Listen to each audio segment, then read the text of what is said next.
Good morning. Today on Spotlight, an interview with Republican State Representative James DeSana of Michigan's 29th District, which covers parts of Monroe County and stretches to other parts of Downriver and Wayne County. As a member of Lansing's minority political party, what's his reaction to major legislation that's been making its way to Democratic Governor Gretchen Whitmer's desk? We'll ask him.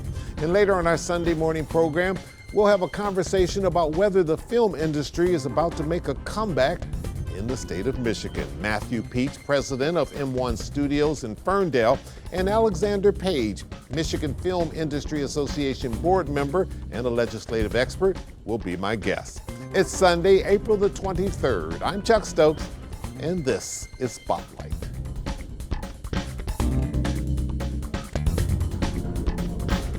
Let's start. There's been so much coming down the pipe in Lansing in just this first few months of the year. The Elliott Larson Act, right to work, repeal of abortion ban dating back to the 1800s, gun control legislation, the most recent being the red flag. As a member of the minority political party in Lansing, what do you think the message is? Well, I think that having come in as a new legislator, this was my first term, knowing we had a $9 billion surplus, I thought, oh, we're going to be able to get some good things done. And so we've really focused on a lot of hyper-partisan issues. And I don't think these are the issues that the populace, Michigan, based upon the last vote and getting their Michigan Democratic trifecta, saying this is what we want you to do? Certainly some of them are. I don't believe all of them are. Like, I believe that a lot of the things where we have common ground, like road construction, we really haven't focused on helping our locals with fixing roads and infrastructure with a $9 billion surplus.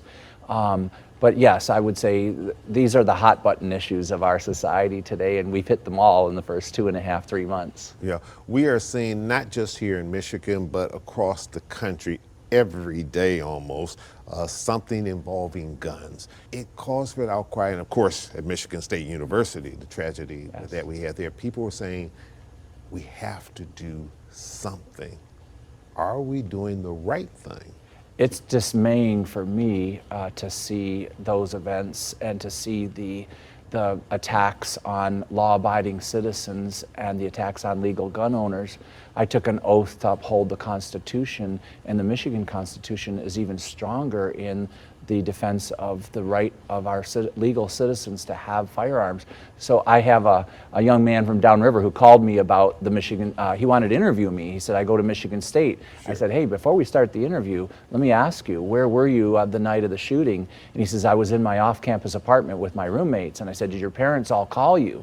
And he says, oh, our parents called us as soon as the active shooter alert went out and wondered where we were. And we told them we were in our apartment about a half mile away from the shooting. And I said, were you fearful? And they said, one of our roommates is a hunter, took out the shotgun and loaded it and said, guys, we're good. And so the parents felt safe that they could actually defend themselves. And I guess what I'll say about this is we are the wealthiest country in the world, no question about it. We should have the ability to solve this problem, schools especially. All of these problems are happening in gun-free zones, most of them. And with people without the ability to defend themselves. I'm a big advocate of let's get school safety, let's get that under control. Let's have the ability to have guards, armed guards, at schools. I think we can afford to do it. I don't think we're at a point in our society where we can't afford to have a couple of guards at schools. That's what we've got to get done, in my opinion. You see this as an attack on Second Amendment and Second Amendment rights when the opposition clearly feels as though they say they aren't going against or after those that believe in the Second Amendment and violating their rights. They just are coming up with what they say are common sense legislations to address what many people believe is an epidemic in America. Hey, I will tell you, I'm the biggest guy that believes in common sense government, less government, and I'm a small government guy. I don't want the government to intrude into people's lives, the less the better. And so that's why it is dismaying to me that all of these laws are going to focus really only on law-abiding citizens. We're not truly going to get to the problem. In the Michigan State case, the shooter had been pled down to a misdemeanor when he was charged originally with a felony. He would have never gotten the gun if we would have just upheld the laws we had. We even have a bill coming in on school safety. We can't get it out of committee. So we're willing to work with the Democrats on that. And I would say, let's take the focus off of law-abiding citizens who just want to own their firearm and legally obey all of the laws. Let's not put more burden on them, because those are the only people we're hitting with these laws. We're not hitting the criminals. We're not hitting the problem. We need to take a quick little pause for a cause. We'll come right back. We have a lot more issues with Representative DeSana. Stay with us.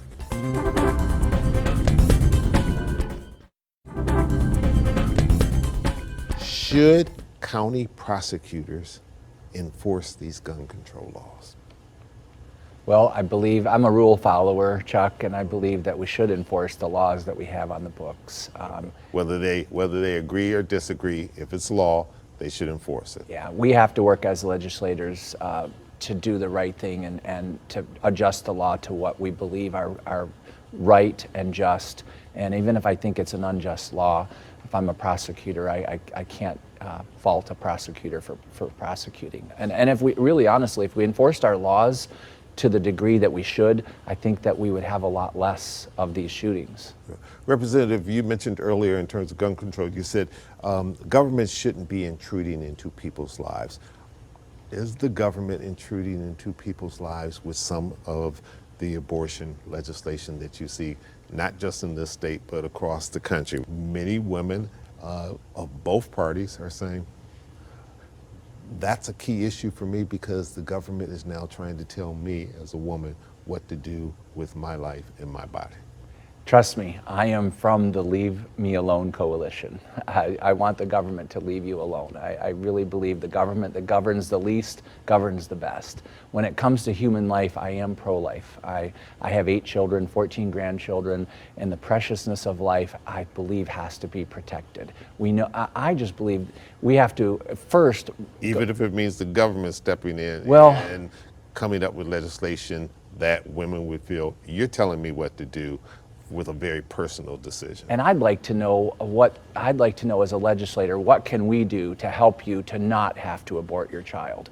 What can we do to help? What are the things that you need? I worked for a crisis pregnancy center for many years, and we were trying to help women who were in crisis. In most cases, their needs were material needs. And if we can meet those, again, I go back to, we are the wealthiest, most generous country in the world. Surely we could solve this problem by helping people versus killing human life. And so I am pro-life. I would say let's make that the last resort. Of all the circumstances that people have, and some of them, as you know, are horrible circumstances, I would still love to see an adoption brought out as an option. When somebody says, I don't think I can do this, I don't think I can have this pregnancy, I'm like, can you adopt? Can we help you go through the process? And most of it is material needs that person would have to be met. Let's talk about a couple of things which you have put some strong statements out, and I know you're very concerned about it, and that's the toxic waste sites that are partly in the area that you represent, as well as these cell phone towers that we see controversies over in regards to putting them up on buildings, schools where we have young people. Your position on this, and what should Michigan be doing to better protect its citizens? Well, I've introduced a bill to ban Class 1 commercial injection wells in Michigan. 17 states have banned these wells. I don't think it's a good idea to inject toxic waste, hazardous waste down into the ground, no matter how deep it goes. I know that they'll say it's hundreds of years, possibly, that it won't migrate. There's a lot of failures. The well in Romulus was in significant non-compliance twice in the past year and a half. So we've seen their track record is not good. And so I think the people of Romulus are rightly concerned about injecting waste, bringing the waste in and injecting it. Going to the 5G tower in my hometown of Wyandotte, that was my kindergarten. That was the elementary school where I went to kindergarten. They said, we're seeing this tower going up on the school, right on the school, and they have studied the effects of non-ionizing radiation, and it is harmful. peer-reviewed studies have said that there's markers for cancer. These blood studies have shown that there's increased oxidative stress, and ultimately that will be a marker for cancer. I don't think these are partisan issues. I also have a bill to prohibit 5G major transmission towers on schools or within the school property. So they would need to go into a field or along a highway or into a rural area where there's not a person living under it. So I think that there's broad agreement that we want to protect our citizens, the people. I think that what's happened in America is we've really kind of favored all these billionaire corporate interests at the expense of the everyday working guy. He's really kind of feels helpless out there. I'm getting these towers, I'm getting waste injected in my backyard. What happened? I have no say.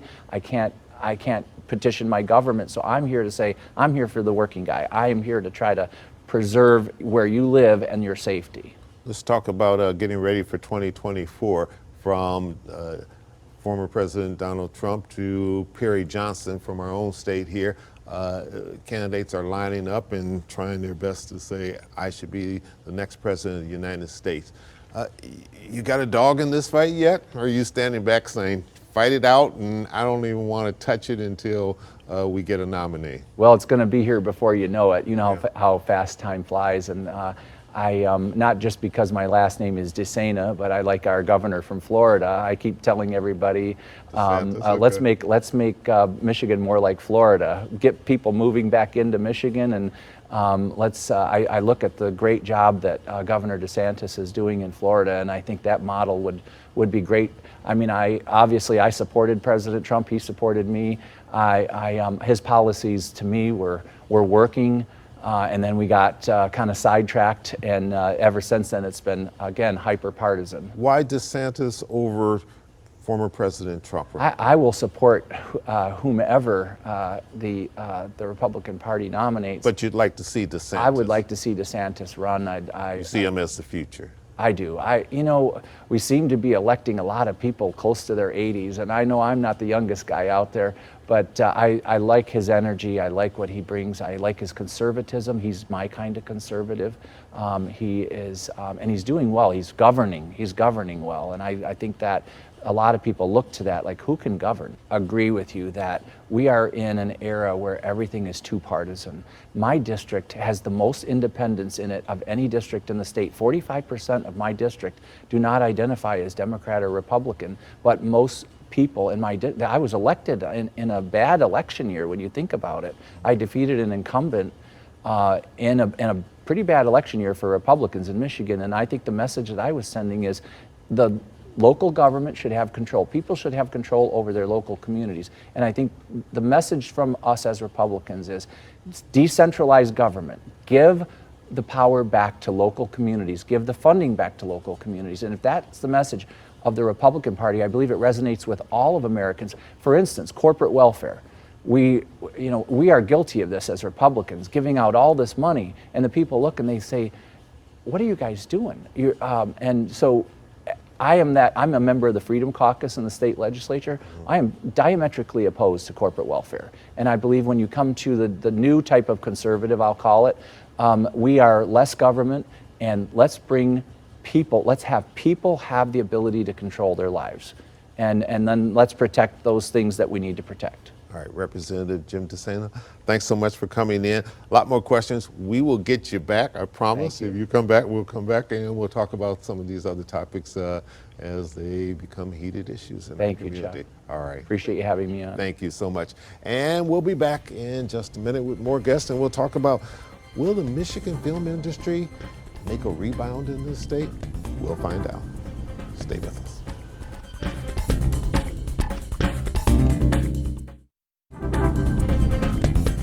And welcome back to Spotlight. Joining me now is Matthew Peach. He is president of M1 Studios in the city of Ferndale, and Alexander Page, who's a board member of the Michigan Film Industry Association and their legislative expert.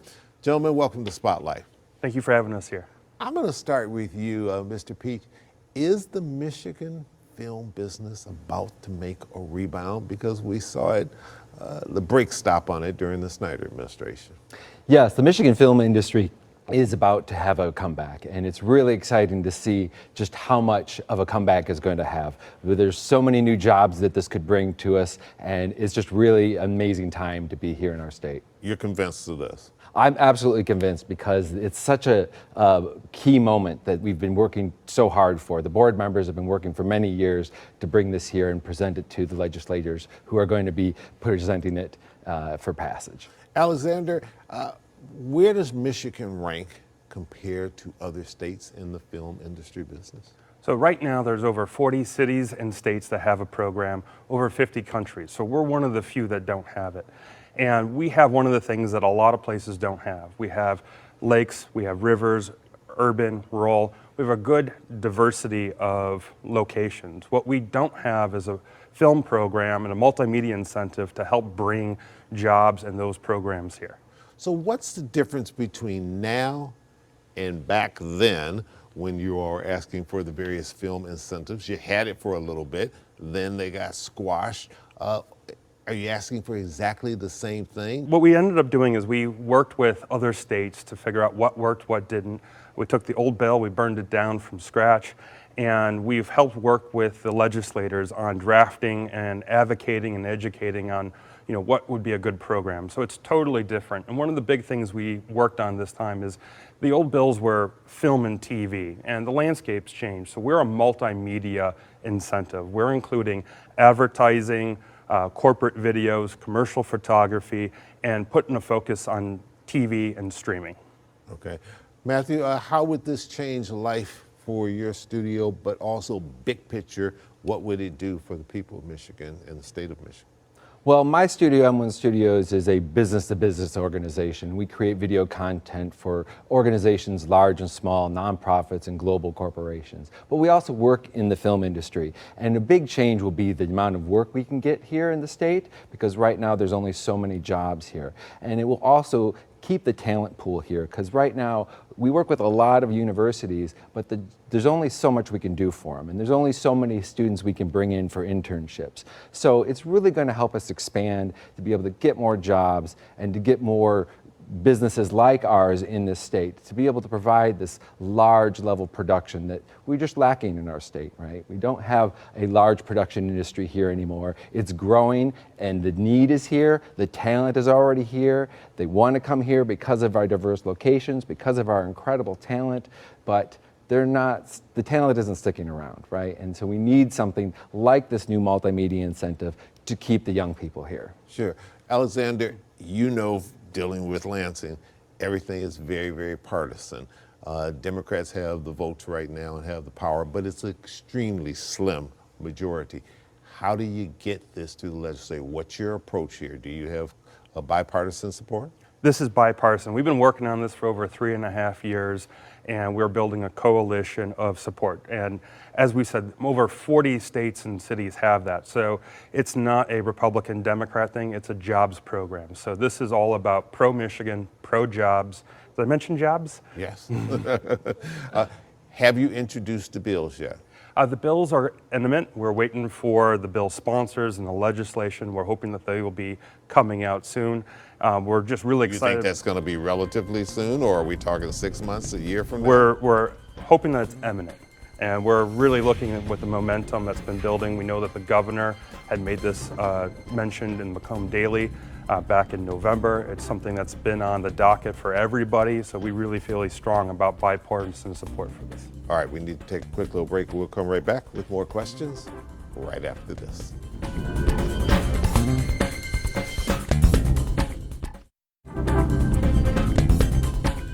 And welcome back to Spotlight. All right, how will this help businesses in this state and businesses like yours? Well, what's super exciting is that every project that comes into town, on average, is going to affect 60 different vendors. And that's 60 different businesses that could potentially benefit from every project that comes into town. So M1 is one of those could possibly benefit from space rental or from services provided to these different productions. But what's really interesting is that it's not just directors and producers and camera people and actors that get jobs. It's all those ancillary support companies that are needed to help these productions as they come into town. So the carpenters, the millwrights, the dry cleaning companies, everybody, there's so many different types of businesses and jobs that are affected, not just creative and technical jobs. Are Atlanta and Los Angeles and other places where they're doing lots of film production and movies and stuff, are they so far ahead of us that we can't be competitive and can't catch them? No, I think this is our opportunity. What we've done is we've learned from the past. We know what's working elsewhere. And this is one of the largest growing businesses and industries in the world. It's one of the top 5. Last year was over $240 billion spent in TV and film production. So we have a huge growth due to streaming, and we have the location. So people want to come here, and they really want to use our crews and our landscape. I think part of what you ran up against back in the Snyder administration, budgets were tighter and people felt like, we can't afford to have this kind of quote unquote giveaway. Yeah. There's a lot of cash running around Lansing right now. Is that a major difference? And how do you protect yourself against, say you do get something through this legislature and in 2024 the legislature flips back and Democrats no longer have the controlling power there? And are you going to be in a vulnerable position? How do you protect yourself so that it doesn't flip back and forth regardless of who's in charge?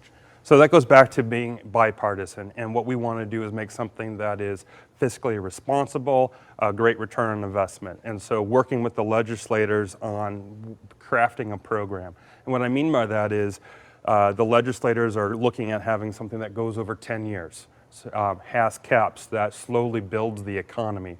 People want to know that you're going to be here for the long haul, and that's how you get investment. So we want to make sure that that's one of the things. Other is what we worked on is trying to make sure that most of the benefit stays in the state. And what I mean by that is a lot of programs, the old program were rebate, where the state was issuing money. This is set up with the legislators as a credit, and that just means that only Michigan businesses can use the credit. All right. If people want to get more information about this or get on board support or maybe even oppose, is there information, is there a website or something they can go to? Yeah, they should go to MIFIA.org. That's MIFIA.org, MIFIA.org. Sign up for our newsletter, and you'll be able to hear all the new information and what action steps you might need to take. All right, and you'll keep us posted on when the bills are introduced. Yeah, it's an exciting time. Thank you very much. All right, thank you so much for joining us today on Spotlight. And I'm Chuck Stokes. We'll be back next week with more newsmakers in the Spotlight. We hope you have a great week.